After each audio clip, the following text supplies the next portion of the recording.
armées éternelles, au nom de Jésus-Christ, parce que c'est toi qui utilises chaque bouche que tu veux, c'est toi qui utilises chaque langue que tu veux, c'est toi qui utilises chaque tête que tu veux, c'est toi qui utilises chaque corps que tu veux, c'est toi qui remplis chaque corps de ton esprit, c'est toi qui remplis chaque être de ton esprit. Utilise cet être pour me parler ce matin, utilise cet être pour me dire un mot ce matin, utilise cet être pour remplir mon cœur, utilise cet être pour remplir ma vie, et qu'au travers de cet être, que l'Esprit de Dieu se saisit de cet être est suffisant, cet être limité, cet être plein de défauts. Utilise-le pour parler à mon cœur, pour parler à mon âme, qu'au sortir de ce lieu, qu'au sortir de ta maison, que cette parole qui viendra de lui, que cette parole soit une parole qui me permet d'aller de l'avant, qui me permet de franchir un cap, qui me permet d'aller plus loin avec toi ce matin. Éternel, je me remets entre tes mains, je me remets comme un vase, je me remets comme un vase. Tu as permis que ce jour, ce n'était pas prévu dans mon calendrier, ce n'était pas prévu dans mon programme, mais certainement c'était prévu dans ton programme. Et au travers de ton coin, au travers de ton serviteur, tu as permis que je sois choisi. Je veux simplement être un canal, je veux simplement être un canal, qu'au travers de ce canal, que mon esprit parle, qu'au travers de ce canal, qu'une âme soit restaurée, qu'au travers de ce canal, qu'une âme soit visitée, qu'au travers de ce canal, qu'une âme soit touchée. Ce matin, au nom de Jésus, merci pour ta présence, merci pour ton esprit, au nom de Jésus. Alléluia.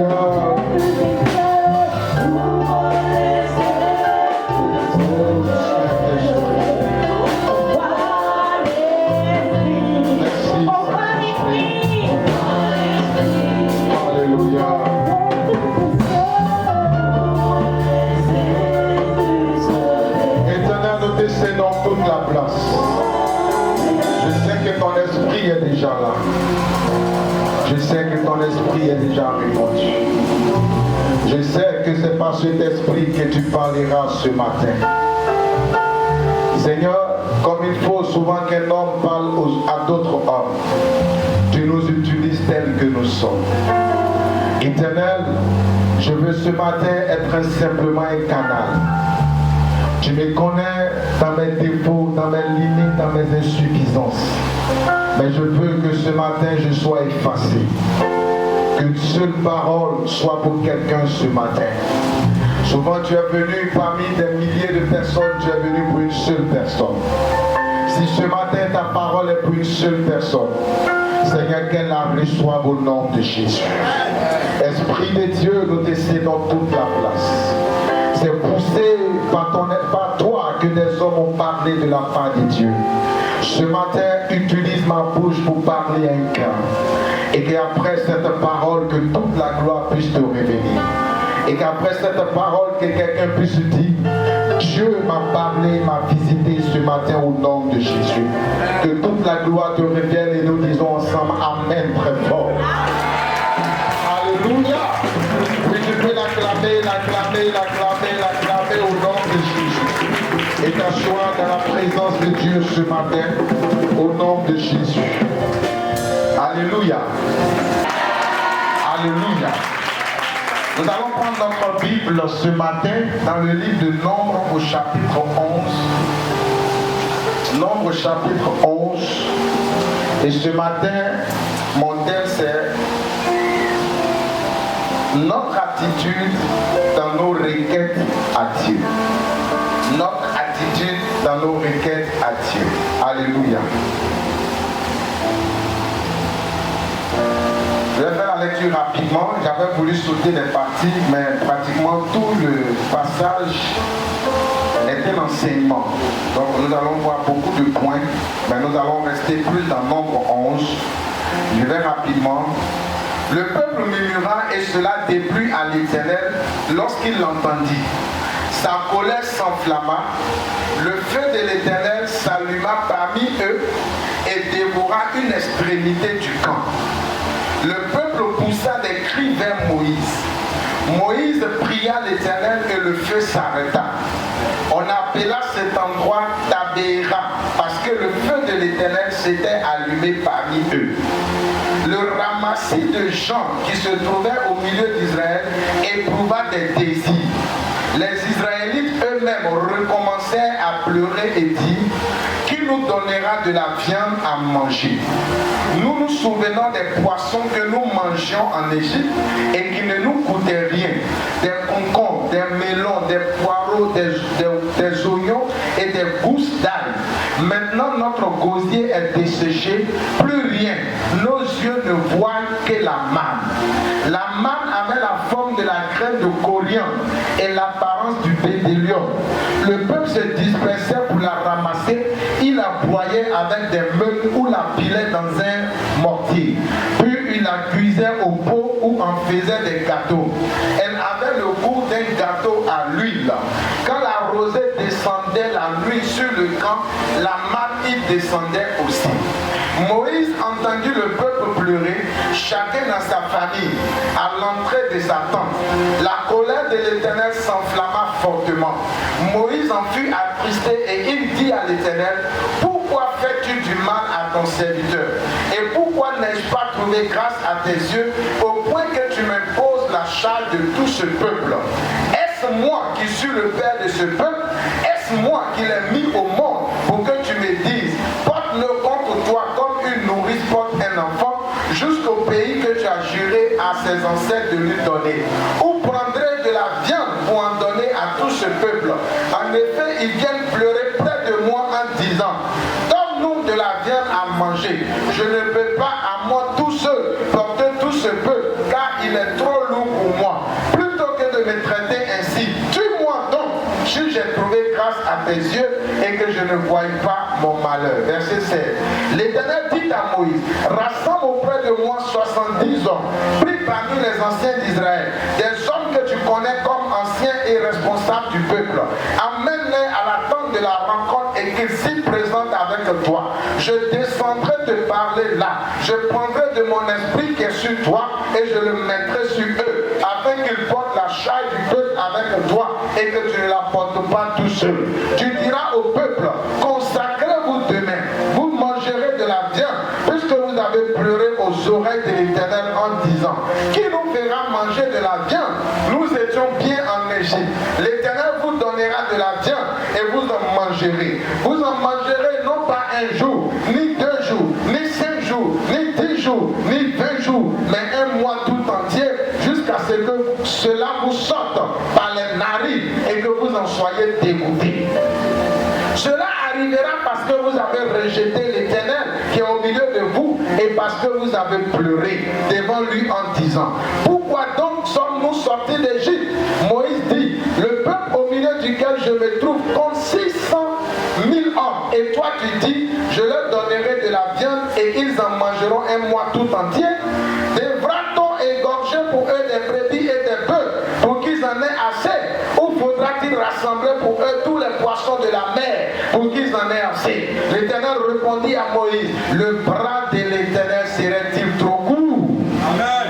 Dis amen, très fort. Tu vas voir maintenant si ce que je t'ai dit arrivera ou non. Moïse sortit, rapportait au peuple les paroles de l'Éternel. Il rassembla 70 hommes pris parmi les anciens du peuple et les plaça autour de la tente. L'Éternel descendit dans la nuée et parla à Moïse. Il prit de l'esprit qui était sur lui et le mit sur les 70 anciens. Dès que l'esprit reposa sur eux, ceux-ci prophétisèrent, mais ce ne fut que momentané. Il eut 2 hommes, l'un appelé Eldad et l'autre Médad, qui étaient restés dans le camp et sur lesquels l'esprit reposa. En effet, ils figuraient sur la liste, mais ils ne s'étaient pas rendus à la tente et ils prophétisaient dans le camp. Un jeune garçon courut annoncer à Moïse: Eldad et Médad prophétisent dans le camp. Josué, fils de Nun, qui était au service de Moïse depuis sa jeunesse, prit la parole. Moïse, mon Seigneur, empêche-les-en. Moïse lui répondit: es-tu jaloux pour moi? Si seulement tout le peuple de l'Éternel était composé de prophètes, si seulement l'Éternel mettait son esprit sur eux. Et Moïse retourna dans le camp, ainsi que les anciens d'Israël. Verset 31. L'Éternel fit souffler de la mer un vent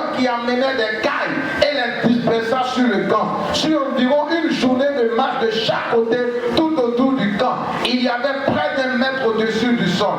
Tout ce jour-là et toute la nuit, ainsi que toute la journée du lendemain, le peuple se leva et rassembla les cailles. Est-ce que tu peux dire amen très fort?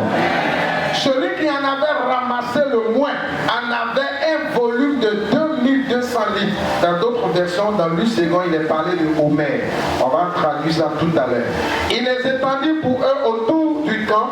La viande était encore dans leurs dents et n'était même pas encore mâchée lorsque la colère de l'Éternel s'enflamma contre le peuple.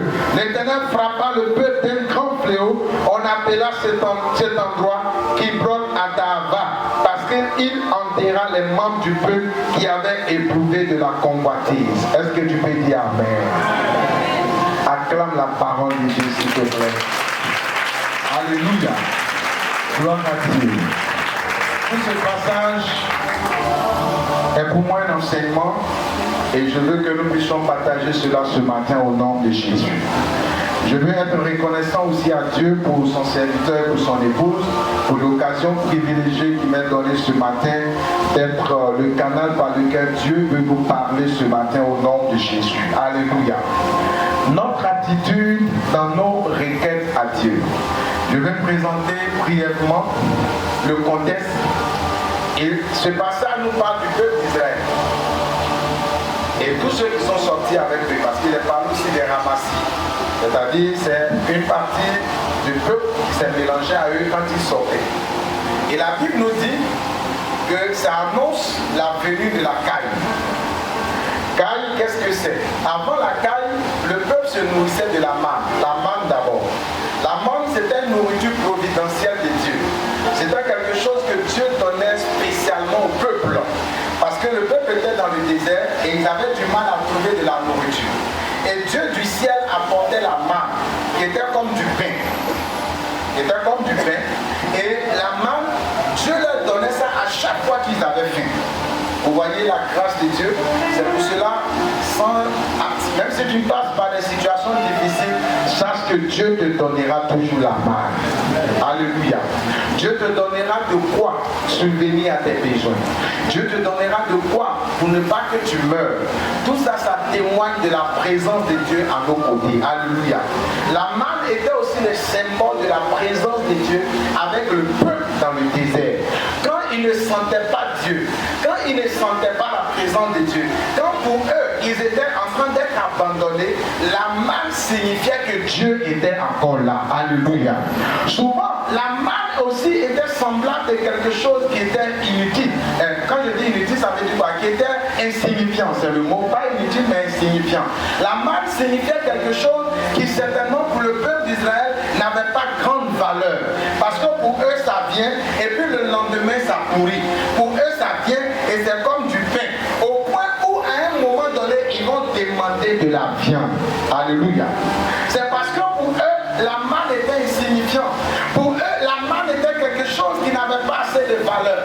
Alors que Dieu leur donnait ça pour manifester son amour, pour manifester sa présence à leur côté. Dieu leur donnait ça pour dire que dans le désert où vous êtes là, vous n'allez pas mourir jusqu'à ce que vous arriviez à Canaan. Alléluia. Je voulais dire à quelqu'un, ce qui représente pour toi de la manne aujourd'hui, il ne faut pas négliger cela. Ce qui représente pour toi aujourd'hui quelque chose qui est semblable à de la manne. Même si aujourd'hui tu vois quelqu'un que pour toi il a toutes les suffisances du monde, que pour toi il a tout ce qu'il faut, que pour toi certainement il roule dans les dernières versions de voiture, tu ne sais pas quelle a été la manne pour cette personne. Certainement tu vois quelqu'un aujourd'hui, peut-être pour toi cette personne est dans toute sa gloire, mais il y a eu un jour où certainement il y a eu la manne pour cette personne. Alléluia.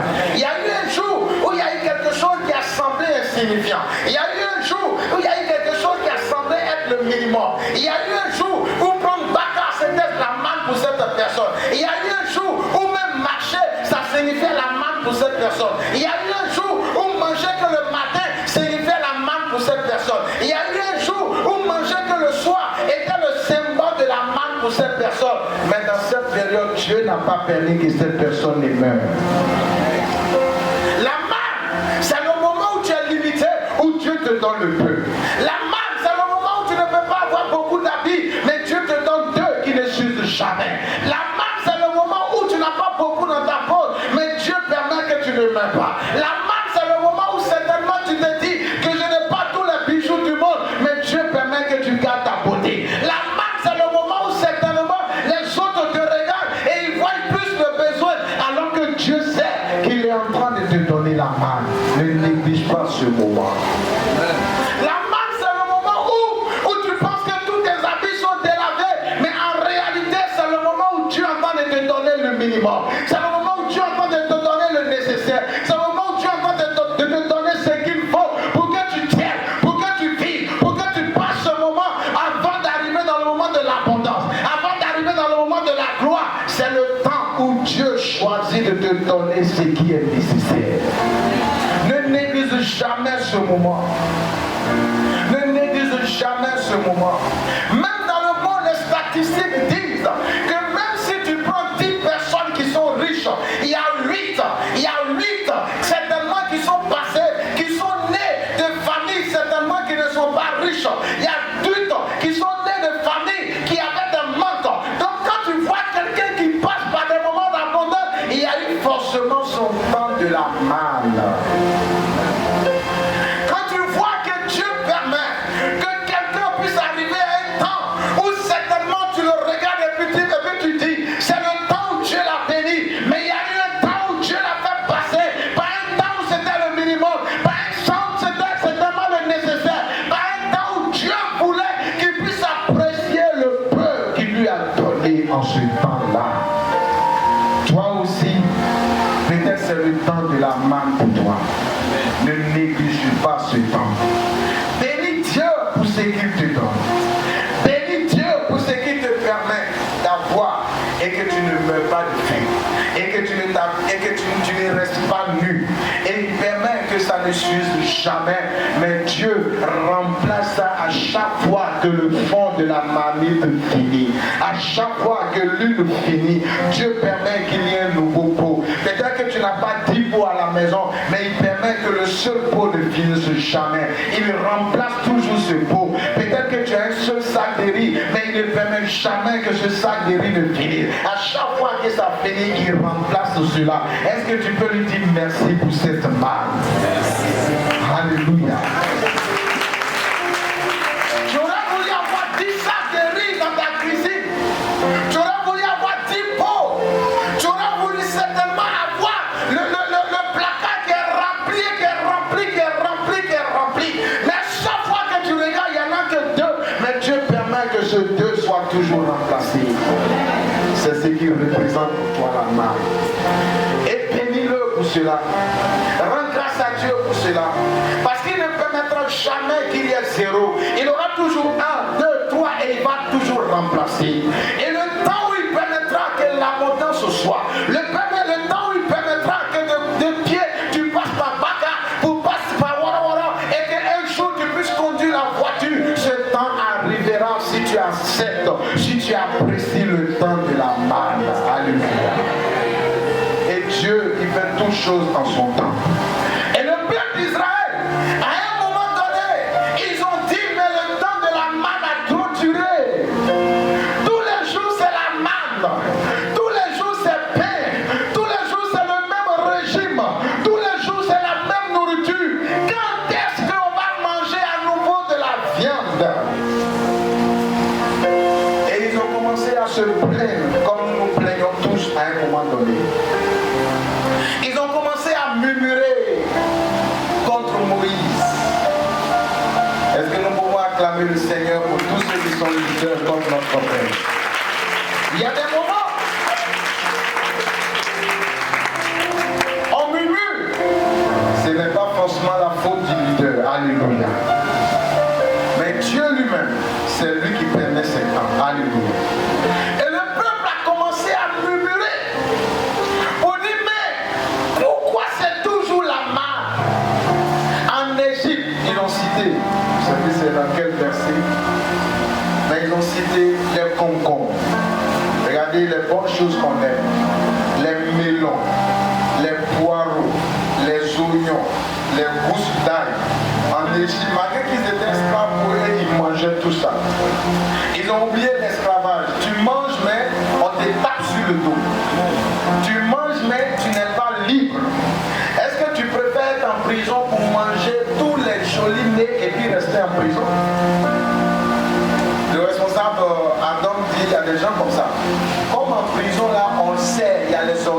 organismes, il y a les ONG qui viennent souvent donner la nourriture. Souvent, il y a des très bonnes nourritures là-bas. Donc, il y a des gens, quand ils sortent là, ils disent non, moi, je préfère rester en prison. Parce que ici, là, c'est que les gagnent là, c'est un pas chic à la maison, ils puissent gagner ça.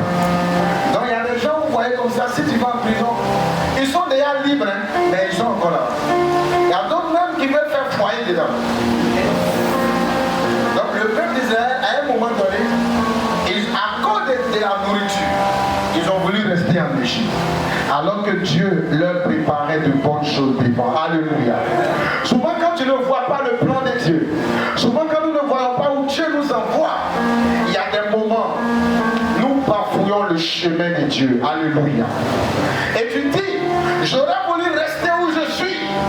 J'aurais voulu rester dans ce travail. J'aurais voulu rester dans mon ancien emploi. Nous tous, ça nous est arrivé. Là-bas, au moins, j'avais ça. Mais Dieu m'a dit de quitter. Voici désormais ce qui m'arrive. J'aurais voulu rester là où je suis. Alors que c'est Dieu qui a dit faut quitter. C'est Dieu qui a dit prends ce chemin. C'est Dieu qui a dit allons ailleurs. C'est Dieu qui a dit prends cette route. Alléluia. Je ne parle pas du cas où toi-même tu prends une route de toi-même. Mais je parle des chemins voulus par Dieu. Je parle de là où Dieu te dit passe ici. Et pendant que tu es en train de partir, sur le chemin, il peut y avoir des difficultés. Mais ne doute pas. Alléluia. Ça fait partie de notre nature. Mais ce matin, Dieu dit ne doute pas du chemin. Alléluia. Et ils vont demander la carte, ils vont demander la viande, pardon. Et c'est en cela, Dieu, il va leur donner ça.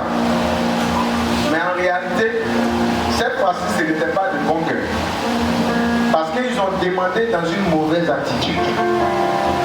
Donc souvent, si nous demandons dans une mauvaise attitude, par rapport à une convoitise, Jacques le dit très bien, le livre de Jacques, que si nous demandons dans une mauvaise attitude, avec des convoitises, des penchants de notre cœur, parce que nous voulons ressembler aux autres, parce que nous voulons faire comme les autres, parce que nous en avons assez de notre mal, au point où nous voulons faire de notre propre force pour avoir de la viande pour manger, nous ne serons pas agréables à Dieu. Alléluia. C'est pour cela que nous devons attendre le temps de Dieu. Et en plus, nous devons demander selon Dieu. Et le peuple va le demander dans le murmure. Le peuple va demander dans la plainte. Le peuple va demander avec un cœur lourd. Ils vont demander en chargeant Moïse. Au point où Moïse même va dire Seigneur, il faut me tuer en même temps. Tu as dit que j'ai grâce à tes yeux, non? Si j'ai grâce à tes yeux, c'est que moi je te demande là. Il faut prendre ton peuple et puis moi tu me rappelles. Et ça serait mieux. Parce que ce peuple-là, j'en ai marre. Alléluia. C'est pour dire que la demande était une demande qui n'était pas agréable à Dieu. Alléluia. Et Moïse, qui avait vu toute la puissance de Dieu, à cause de cette demande qui n'était pas agréable à Dieu, non seulement il va demander la mort, mais la Bible nous dit que Moïse même va douter. Il va douter de Dieu. Il a dit non, Seigneur, tu ne peux pas leur donner ça. Tu dis nos gars se rassembler et puis dans quelques temps tu vas leur donner. Mais tu ne peux pas, est-ce que tu peux leur donner ça? C'est où on va trouver les peuples pour les tuer. Est-ce que tout ce peuple peut avoir de la viande pour manger? Mais Dieu dit, est-ce que ma main est assez courte pour l'accomplir? Je voulais dire à quelqu'un ce matin, si tu as besoin de la viande qui vient de Dieu, si tu as besoin que Dieu te donne quelque chose d'autre au-dessus de la main, c'est normal d'avoir des besoins, c'est normal d'avoir des désirs. Dieu même nous demande de demander. Et c'est normal dans la vie de vouloir progresser, c'est normal. Et si ces désirs rencontrent la volonté de Dieu, et si ces pensées rencontrent les pensées de Dieu, quelle que soit la dimension de ce que tu demandes à Dieu, crois que Dieu peut te le donner au nom de Jésus. Lorsque Dieu, il te parle en réalité, lorsqu'il te parle en vrai, lorsque c'est le temps que la main puisse prendre fin et que tu puisses certainement franchir un autre niveau,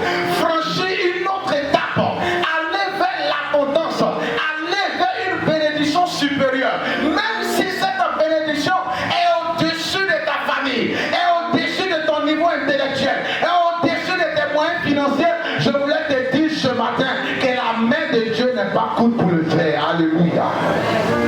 Lorsque le temps de Dieu de te faire passer à un autre niveau, lorsque le temps choisi par Dieu, pendant que tu as fait minimum, le temps du nécessaire, le temps de ce qui certainement est insignifiant et que Dieu veut t'apporter un plus, et que Dieu veut t'apporter un plus, lorsque ce temps arrive, Dieu a la capacité de le faire. Alléluia.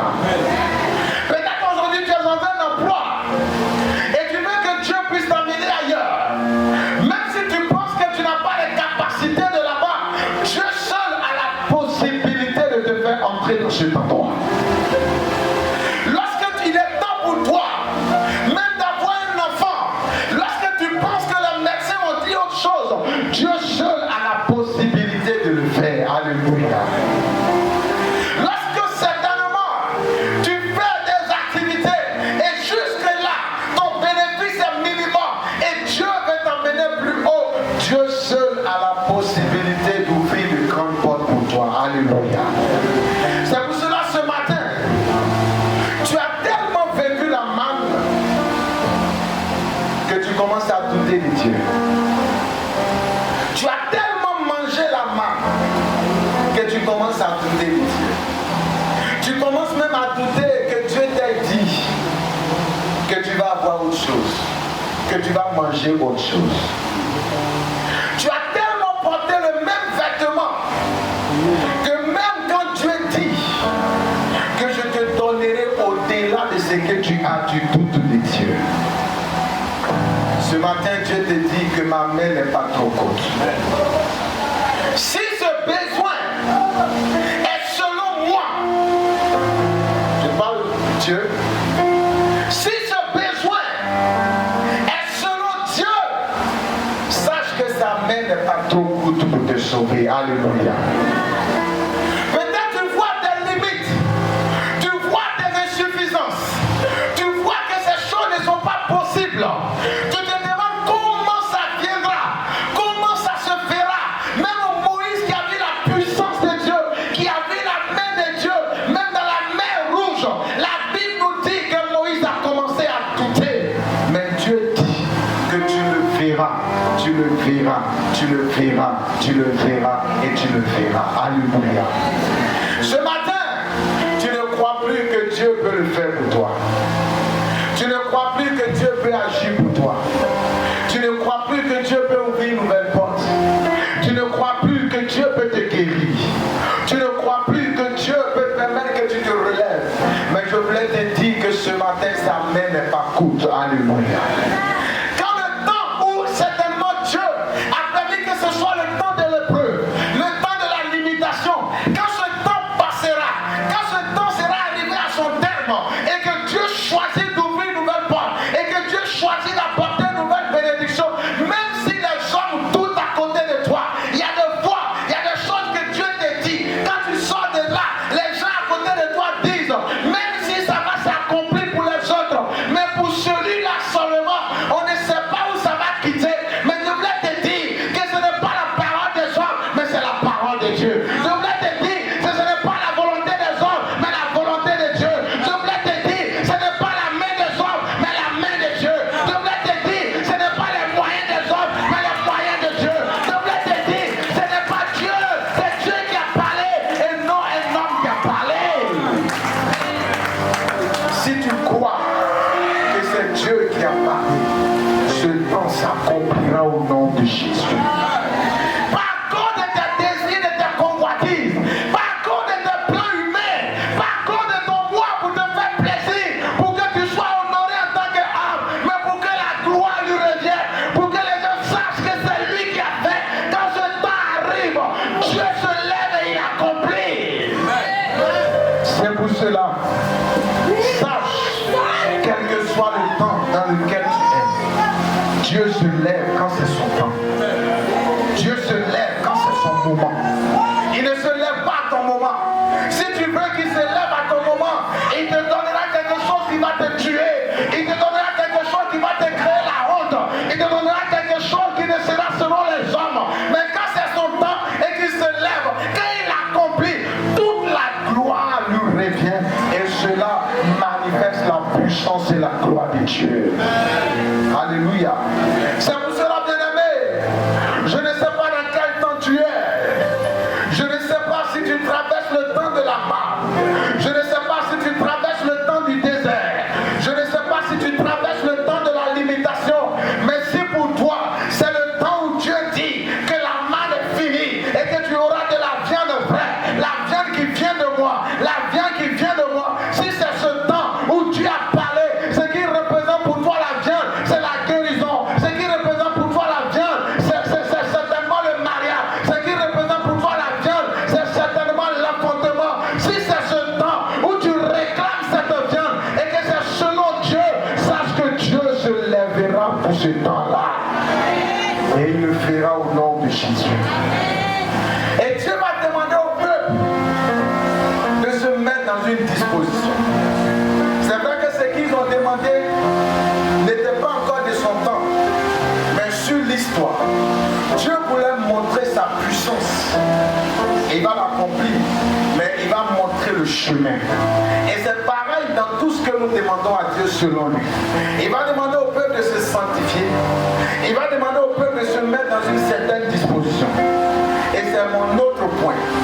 Quand tu veux que Dieu fasse des choses pour toi, même quand tu es convaincu que c'est le moment idéal, même quand ça passe par des prophéties pour te dire il est l'heure, sache que Dieu te demandera des dispositions forcément. Dieu te demandera des attitudes qu'il faut.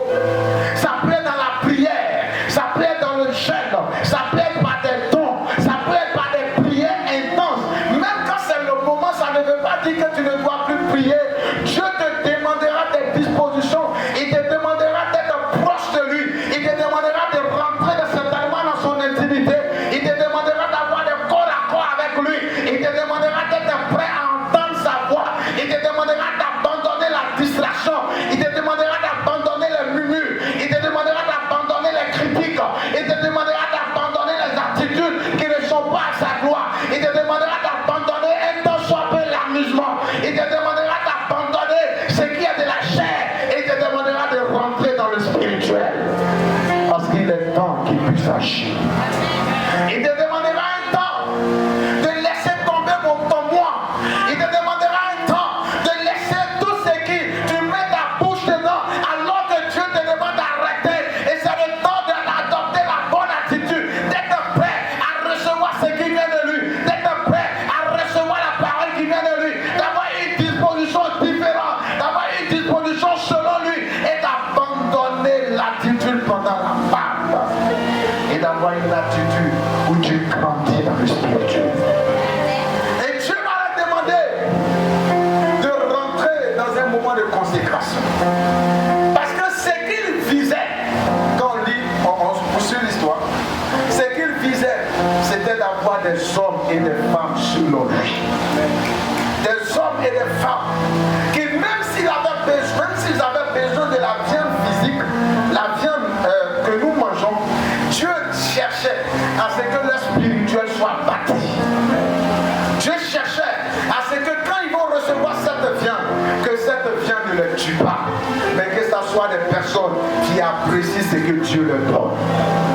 Quand tu n'es pas dans la disposition qu'il faut, quand tu ne cherches pas à être en conformité avec Dieu, de rentrer dans une certaine intimité avec Dieu, même quand Dieu te donnera la richesse peut te tuer. Même quand Dieu apportera le mariage peut te tuer. Même quand Dieu va ouvrir les grandes portes pour que tu sois mondialement reconnu, cette célébrité mondiale peut te tuer. Même quand certainement Dieu permettra que la guérison soit, tu prendras la guérison et tu quitteras la maison de Dieu pour aller accomplir ce qui n'est pas de Dieu. Mais lorsque c'est le temps de Dieu et que tu es en relation parfaite avec Dieu et que Dieu certainement a brisé le cœur, a préparé le cœur, Dieu t'a préparé à recevoir les cailles qui vont venir, tu seras prêt et tu vas prendre cela pour glorifier ta puissance.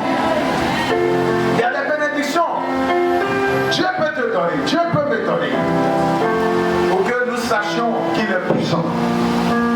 Mais si notre cœur n'est pas préparé, la bénédiction peut te tuer. Les cailles ont tué certains.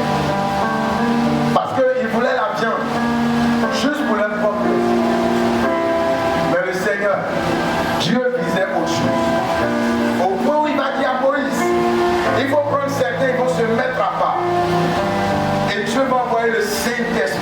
eux. Avant que la viande ne vienne, avant que les cailles ne viennent, qu'est-ce qui est venu d'abord? C'est le Saint-Esprit. Quand tu désires que Dieu ouvre les portes matérielles, quand tu désires que le Dieu ouvre les portes financières, comment tu te prépares spirituellement? Quel est l'état de ton spirituel? Quel est l'état de notre cœur, de notre pensée? Quel est l'état de notre attitude vis-à-vis de Dieu? Est-ce que nous restons là à chercher Dieu d'abord? Est-ce que nous cherchons Dieu au point de lui demander, Seigneur, ce que tu me donneras, je veux l'utiliser avec ton esprit? Ou bien nous demandons juste pour nous faire voir. Nous demandons juste pour notre propre gloire. Nous demandons juste pour nous taper la poitrine.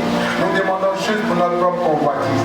Le Seigneur veut que nous puissions demander premièrement ce qui vient de son esprit. Alléluia. Et la Bible nous dit qu'il va répandre son esprit sur le peuple. Au point où ils ont cité deux noms. Les gens même étaient étonnés que ces personnes puissent prophétiser. Il y a un homme qui va courir pour trouver Moïse. Il dit, Moïse, qui est? Tout le monde prophétise, mais est-ce que tu sais les deux qui sont en train de prophétiser? Tout le monde pouvait prophétiser, mais ceux-là, je ne pouvais pas penser. Mais quand l'Esprit de Dieu descend, au-delà de tes faiblesses, Dieu te transforme. Quand l'Esprit de Dieu descend, ce que tu ne peux pas faire, Dieu t'utilise pour faire. Quand l'Esprit de Dieu descend, là où il y a la timidité, Dieu te donne la force. Quand l'Esprit de Dieu descend, tu n'es plus la même personne. Dieu te transforme au point où certainement il peut t'utiliser pour accomplir de grandes choses. Alléluia. C'est pour cela, premièrement, Dieu nous demande de rechercher son esprit. Il nous demande de rechercher la communion avec lui. Et c'est en cela qu'il va nous visiter. Alléluia. Peut-être tu es là, tu te négliges. Tu es assis dans l'église, tu vois seulement les autres. Tu vois que les diacres, tu vois que certainement les chantres. Mais je voulais te dire, l'Esprit de Dieu a été répandu aussi pour toi. Il y a quelque chose en toi que Dieu veut transformer. Il y a quelque chose en toi que Dieu veut utiliser. Il y a quelque chose en toi que Dieu veut booster. Il y a quelque chose en toi que Dieu dit, c'est le moment pour moi que l'Esprit de Dieu révèle cela. Pendant que tu cherches la viande, pendant que tu cherches le poisson, Dieu veut que tu saches aussi qu'il est temps de chercher quelque chose qui vient de son esprit. Afin qu'il se révèle à toi. Et pendant que tu recevras ce qui vient de lui, même quand les portes, même quand la viande, même quand les cailles même c'est quoi? C'est un petit oiseau aux formes très rondes, voisin de la perdrix. Il y a un frère ici, il aime bien la perdrix. On arrive quelque part, il dit lui c'est perdrix, il est mangé. Donc vous voyez comment la caille aussi est. Et c'est cette viande, elle coûte très cher. Même ces œufs même, pour les avoir, c'est pas facile. C'est pas comme pour les poulets de chair. Pour les pondeuses, c'est pas la même chose. C'est très difficile à avoir. Donc, c'est ce que le peuple, c'est ce que Dieu va leur donner pas. Dieu va leur donner quelque chose qui a de la valeur. Sauf qu'ils ont demandé ça à un moment qui ne fallait pas encore. Dieu veut te donner quelque chose qui coûte cher. Dieu veut te donner quelque chose qui a de la valeur. Dieu veut te donner quelque chose, quand les autres voient, ils savent que tu es différent. Dieu veut te donner quelque chose quand les autres voient. Même si tu as été minimisé avant, il aura de la considération. Dieu veut te donner quelque chose, même si ce n'est pas les habits qui révèlent ça, mais la personnalité que Dieu va mettre en toi, personne ne pourra te négliger. Dieu veut te donner quelque chose, et de telle sorte que quand tu as ça, l'on sache que ça vient de la part de Dieu. C'est ce que Dieu donne. Ça a de la valeur, ça coûte. Et quand Dieu veut donner ça, il demande des dispositions. C'est pour ça qu'il a demandé au peuple de se disposer. Il a demandé au peuple de le chercher. Il a demandé au peuple de rentrer dans un moment de consécration. Est-ce que tu sais ce que Dieu veut te donner? Est-ce que tu sais ce que Dieu a préparé pour toi? Est-ce que tu connais la valeur de ce que Dieu a préparé pour toi? Souvent à la dimension de cette valeur, Dieu te demande beaucoup plus de sacrifice. Ne pense pas que tu es comme les autres. Ne veuille pas faire comme les autres. Ne te compare pas aux autres. Parce que Dieu sait ce qu'il a prévu pour toi. Il connaît la valeur de ce qu'il a réservé pour toi. Et en dimension de cette valeur, il te demandera une dimension de consécration. Il te demandera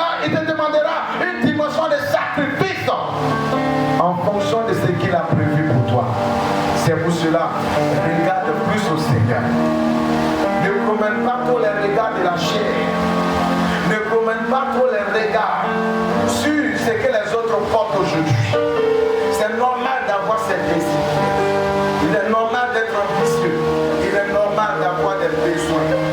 Mais ce que je vais dire ce matin, c'est que ces besoins, nous avons besoin de savoir que Dieu est vivant. Alléluia.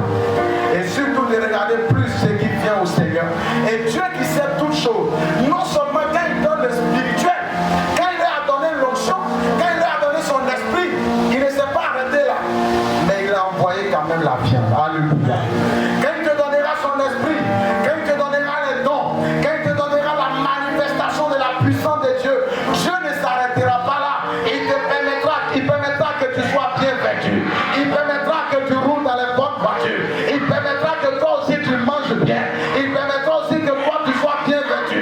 Il permettra aussi certainement que tu aies une célébrité. Il permettra que toi aussi tu sois acclamé. Non pas des acclamations humaines, mais des acclamations pour la gloire de Dieu. Quand il donnera son esprit, il permettra que certainement, pendant que tu feras ce pourquoi son esprit est donné, il permettra que de grandes choses puissent se passer pour que l'on sache que Dieu donne son esprit, mais que Dieu aussi bénit. Alléluia.